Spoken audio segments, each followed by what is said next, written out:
નમસ્કાર. નરેશ પટેલની ભયંકર ખબર. સમાજના નામે મત માંગવા વાયરલ કરાયેલી એક પત્રિકા મામલે 4 યુવકની ધરપકડ કરવામાં આવી છે.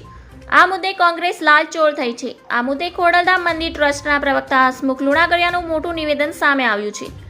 રાજકોટમાં ગતરોજ પાટીદાર સમાજની વાયરલ પત્રિકાને લઈને રાજકારણ ગરમાયું છે.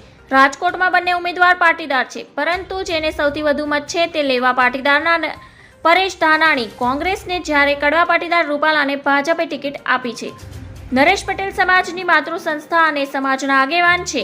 નરેશ પટેલ કોઈ પાર્ટીને સમર્થન ન કરતા હોય, રાજકીય કિન્નરખોરીથી ટાર્ગેટ કરવામાં આવ્યા છે અને હસમુખ લુણાગરિયાએ એવું જણાવ્યું હતું. ખોડલધામ સાથે જોડાયેલા યુવકો સામે ફરિયાદ કરી ધરપકડ કરવામાં આવી છે. કોર્ટે પણ કહ્યું, આ પત્રિકાથી કોઈ સમાજમાં વ્યમનસ્ય ફેલાવી રહ્યું નથી. શું પુરુષોત્તમ રૂપાલા સામે હવે કાર્યવાહી કરી, એવો પણ પ્રશ્ન કોર્ટે કર્યો. તેમણે વધુમાં જણાવ્યું કે ભાજપે ફરિયાદ કરી ખૂબ સારું કામ કર્યું છે. લેવા પાટીલોને જાગૃત કર્યા અને શું કરવું જોઈએ તેમને જ સમાજને રાહ ચીંધી. ધન્યવાદ. જય હિન્દ.